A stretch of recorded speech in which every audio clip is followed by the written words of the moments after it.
कि दिल्ली से बड़ी खबर है। एनसीआर की आबोहवा बेहद खराब हुई है, प्रदूषण का स्तर बढ़ा है। दिल्ली के सरकारी स्कूल 2 दिनों के लिए बंद रहेंगे। कक्षा 5 तक के सभी सरकारी और प्राइवेट स्कूल बंद रखने का फैसला सीएम केजरीवाल ने ट्वीट कर यह जानकारी दी है। दिल्ली में लगाया गया है ग्रेड 3, निर्माण कार्य पर भी पाबंदी लगी है। बड़ी खबर, बढ़ते प्रदूषण को लेकर यह फैसला लिया गया है।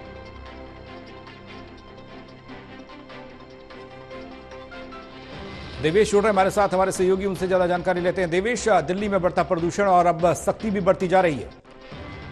बिल्कुल, क्योंकि दिल्ली की हवा जो है AQI का स्तर है वो लगातार गिरता जा रहा है और 400 के पार कई राजधानी दिल्ली के इलाके हैं जहां पर AQI का स्तर 400 के पार पहुंच गया। तो ऐसे में दिल्ली सरकार ने बड़ा फैसला लिया है और प्रदूषण के चलते अगले 2 दिन जो स्कूल हैं वो बंद रहेंगे। हालांकि 5वीं कक्षा तक के ही फिलहाल जो स्कूल है वो दिल्ली सरकार द्वारा बंद किए गए हैं, क्योंकि 5वीं तक के जो बच्चे हैं वो छोटे होते हैं। तो ऐसे में जरूरी है कि उनके स्वास्थ्य को ध्यान में रखा जाए और इसीलिए सरकार ने बड़ा फैसला लिया है। और ग्रेड 3 भी क्योंकि आज से लागू हो गया, तो ऐसे में लगातार गिरते प्रदूषण के स्तर के चलते एक तरफ ग्रेड 3 को सरकार चाहेगी कि सख्ती से लागू किया जाए जो उसके नियम है, और दूसरी तरफ जो बच्चे हैं जो स्कूल सुबह जाते हैं, क्योंकि सुबह के समय आपने भी देखा होगा अक्सर धुंध रहती है और देखने में भी जो है विजिबिलिटी भी कम हो जाती है।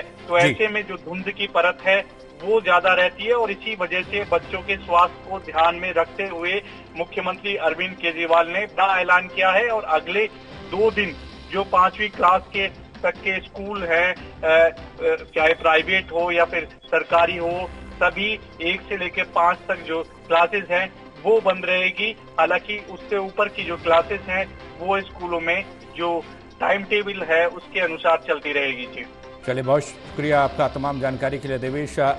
तो दिल्ली में फैसला, दिल्ली में अगले 2 दिन के लिए स्कूल बंद, क्योंकि प्रदूषण का स्तर लगातार बढ़ रहा है।